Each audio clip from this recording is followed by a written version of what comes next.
Unit 5. Final Farewell Messages.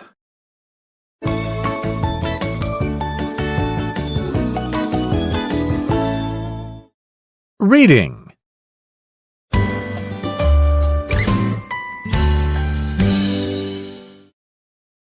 Mining often feels like a gamble, where each descent is like entering a dark, unpredictable world with only a dusty helmet and a glimmer of hope.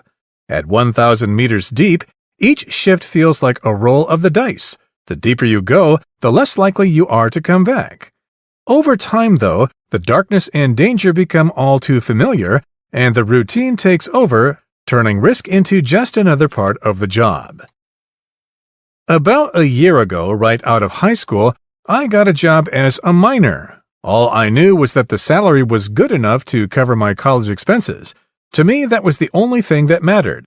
I was saving up and things were going well until one ordinary July day turned into a nightmare that would forever change my life. On that clear and sunny morning, tragedy struck and showed me just how fragile life really is. At 11:12 a.m. on July 4th, 2023, a deafening boom shattered the silence. As we were still trying to figure out what had happened, a thunderous crash followed, sending shivers down our spines. The walls shook and dust rose as rocks tumbled all around us, blocking our exit. Moments later, everything went still. Pitch darkness swallowed us whole, and we were immersed in a haunting silence. It was hair-raising, like the jaws of the earth had suddenly snapped shut. My heart pounded wildly as Smith, our chief, yelled at us to call out our names. I shouted my name, and others did the same. Bandil, Junior, Kungawo. We had started the day as a 12-member crew, but to our disbelief, only 4 voices emerged from the silence. Smith tried to dial for help, but couldn't get any signal. We waited and waited, but as time passed with no rescue in sight, it was hard to stay optimistic. All was lost and despair began to set in. Eventually, Kungawo suggested that we leave some farewell messages to our loved ones. We all agreed, and Smith solemnly recorded one for his family before handing the phone over to us. We huddled closely around the screen, each man pouring his heart out. When it was my turn, I was completely overcome. "Hey, Mom, Dad," I said, my voice hoarse and trembling. "I'm sorry for worrying you, but I can't be with you anymore. I just want to thank you for everything you've done for me. I love you." Afterward, I was overcome by a profound mix of sadness and gratitude, leaving me speechless.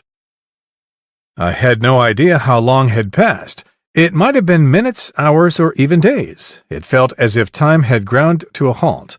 At some point, as we drifted in and out of uneasy sleep, some faint tapping and scraping sounds began to reach us. Yes, there they were again. The sounds grew louder and louder until suddenly the rescuers broke through the debris. Everyone shouted and cheered, overwhelmed with relief at the sight of these long-awaited heroes.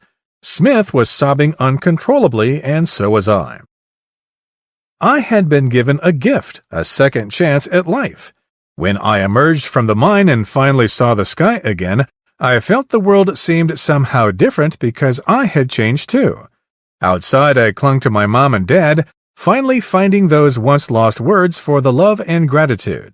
The experience was shattering, a tragedy that shook me to the core. But now I have a renewed appreciation for life that can only come from facing one's own mortality.